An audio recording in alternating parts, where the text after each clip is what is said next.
love and care we share, the way of health. With faith and trust we build the way of wealth. One world, one market, we are getting connected. Stay focused in one mind, in unity we work and strive. Say hello to the rising sun, good morning to everyone. Say hello to freedom, see you at the top in DSN. I am searching for the light, I am looking for a guide to end the sleepless night, to live in deathless life, for the absolute wellness, for the financial freedom. That's a global family, caring for you and me. With love and care we share the way of health. With faith and trust we build the way of wealth. One world, one market, we are getting connected. Stay focused in one mind, in unity we work and strive. Say hello to the rising sun, good morning to everyone. Rajlal sir के लिए please एक जोरदार ताली। तो इतने अच्छे से class लेके जा रहे हैं, जैसे कि ये जो क्लास है हम लोग का एक सीखने का है। हमें किसी का ये नहीं कहना चाहिए कि वो सर नहीं कर सकते या वो नहीं। हम लोग भी शुरू में जब इस क्लास में आए थे तो अपना नाम बताने के लिए हिचकिचा रहे थे, लेकिन जब ऐसी तरीका से वो कंटिन्यूटी जब करते रहेंगे तो एक दिन परफेक्ट तरीका से, जिस तरीका से और लीडर बोलते हैं उसी तरीके से वो भी बोलने लगेंगे। प्लीज हमारे सर के लिए एक जोरदार ताली। इससे पहले मैं आप सबके बीच में परिचय होना चाहता हूँ। यहाँ पे तो शायद नए नहीं होंगे, जानते होंगे कुछ लोग, मुझे भी। और मेरा नाम श्याम बिहारी जायसवाल, घर कपिल वस्तु, नेपाल से साल हो गया और डीएक्शन में भी 4 साल क्रॉस हो गया है, 5वां साल रनिंग चल रहा है।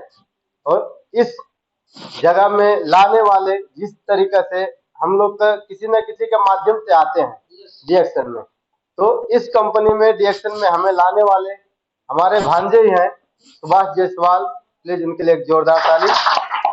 और हमारे grade sponsor double diamond Deepak Jaiswal, please उनके लिए एक जोरदार ताली। और हमारे ग्रेड स्पॉन्सर जो ग्रेड से भी ग्रेड होते हैं ना, है कतार का पहला 5 स्टार रूबी मोतीलाल मिश्रा लगायत मोहनलाल सर के लिए प्लीज एक जोरदार ताली। और इस कंपनी का फाउंडर जो एक कंपनी बनाए उसमें दुनिया का हर व्यक्ति स्वस्थ रहे, समृद्धि रहे, और वो सिर्फ एक आदमी के लिए नहीं, उसके जनरेशन टू जनरेशन के सोच रखने वाले हमारे कंपनी का सीईओ दातो डॉक्टर लीम सियो जी, प्लीज उनके लिए एक जोरदार। अभी कंपनी के बारे में तो शायद यहाँ पे सब लोग नए हैं, पुराने हो गए हैं, पुराने हैं, सबको मालूम है कि कंपनी कितने साल हो गया है कि नहीं है। किसी को तो बताने का जरूरी नहीं है, यहाँ पे नए होते तो शायद बताना पड़ता कि कंपनी 31 साल रनिंग चल रहा है।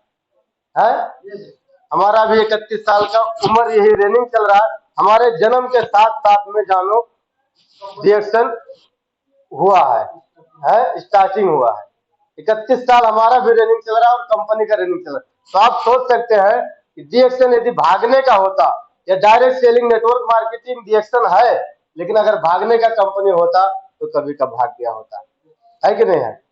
और भी कंपनी आया और चला गया, कितने लोगों को बेवकूफ बना के, कितने लोगों को करके, उसी प्रकार से लोग डायरेक्ट सेलिंग में, नेटवर्क मार्केटिंग में जुड़ने से काफी लोग डरते हैं।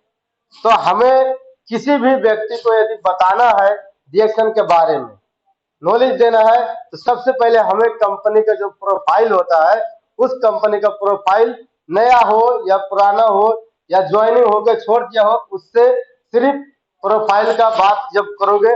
डीएक्शन एक direct selling ganoderma large company है, जो वह ओवर द वर्ल्ड में रनिंग कर रहा है, पूरा विश्व में रनिंग करने वाला कंपनी है, वो है डीएक्शन।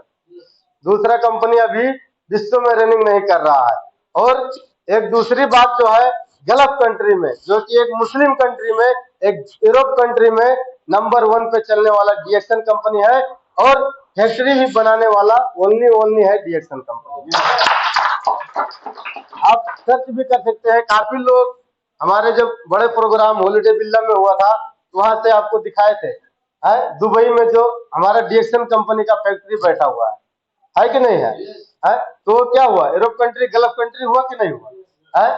तो अगर आज कतर में तो नहीं है लेकिन दुबई में है, वो एक मुस्लिम कंट्री है, अगर हम लोग का प्रोडक्ट भी हलाल है, हराम नहीं है, इसके लिए लेबल है, हराम होता तो मुस्लिम नहीं खाते होते, है कि नहीं है? हलाल है तो सभी लोग खा रहे हैं। और मेन चीज क्या है, हमारा जो यही प्रोडक्ट क्या है, मास्टर प्रोडक्ट है। हमारा बॉडी में जो हमारे अंदर सबसे कमजोर क्या होता है, सेल होता है सेल। उसी सेल पे ये रिएक्शन का प्रोडक्ट हमारे सेल के ऊपर जाके काम करता है, ना कि बीमारी के ऊपर। किसके ऊपर काम करता है, सेल के ऊपर काम करता है। डॉक्टर जो दवाइयां देते हैं वो दवाई सिर्फ हमारे बीमारी के ऊपर काम करता है, जहां पे आपका दर्द है उस दर्द को जाके सिर्फ दबाने का काम करता है। वो दर्द दबा देगा, उसके 2 साल 4 साल के बाद वहां पे वो दर्द फिर उमड़ जाएगा। इस तरीके से होता है दवाइयां, क्योंकि दवाई का नाम ही है ना, दवाई है दबाने का काम करने वाला। आपने पहले धान काटते थे तो किससे काटते थे, हसुआ लेके हाथ से काटते थे ना, तो उसमें ज्यादा नहीं छूटता था। अभी क्या चल गया है, कंपाइन, क्या बोलते हैं उसको, कंपाइन है। तो आप खुद ही बोल रहे हैं कंपाइन, तो उसका पहले तो आप कम पाओगे ही ना, आधा तो उसी में छोड़ देता है, खेत में छोड़ता है कि नहीं छोड़ता है? कंपाइन बोलते हैं हम लोग। हमारा बीमारी भी किससे होता है, खान पीन से ही होता है, ये सभी को मालूम है। पानी अच्छा होगा तो बीमारी नहीं लगेगा। हवा, वातावरण प्रदूषित जो है, प्रदूषित हो गया वातावरण जो है, जो हम हवा लेते हैं उसमें अभी 65% क्या है, केमिकल है, ओनली 35% नेचुरल है। हमारा बॉडी 100% पूरा नेचुरल होना चाहिए, लेकिन 100% नेचुरल नहीं है, क्योंकि जब हम खाने नहीं नेचुरल खा रहे तो नेचुरल कहां से बॉडी रहेगा। आप एक केला खा रहे हो, उसमें भी केमिकल मार के पकाया हुआ है। खीरा खा रहे हैं, इसमें भी सुई दवाई लगा के बढ़ाया गया है कि नहीं है? हम लोग खुद ही जो घर पे धान बैठाते हैं, गेहूं बोते हैं, हर एक चीज, आलू हो कुछ भी हो, सब्जी बनाते हैं, उसमें क्या हम लोग खाद नहीं मारते हैं, यूरिया नहीं मारते हैं, डाई नहीं मारते हैं? मारते हैं। वो क्या है, केमिकल है ना, है कि नहीं है? एक मुट्ठी अगर यूरिया किसी को दे खाने के लिए तो खा सकते हैं? कोई खाएगा?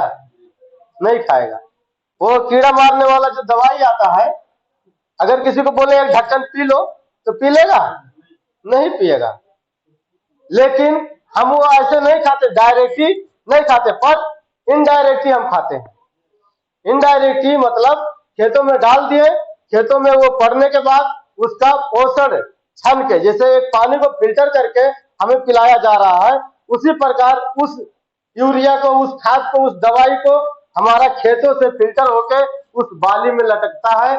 जो हमारा धान होता है, जो गेहूं होता है, जो फल होता है, आलू प्याज टमाटर जो भी होता है, उसमें वो फिल्टर होके जाके उसमें होता है? उसमें होने की वजह से क्या उसमें गया कि नहीं गया केमिकल? इनडायरेक्टली हम खा रहे हैं कि नहीं खा रहे हैं? आज से अगर देखा जाए 50 साल पहले खाद को कोई नामे निशान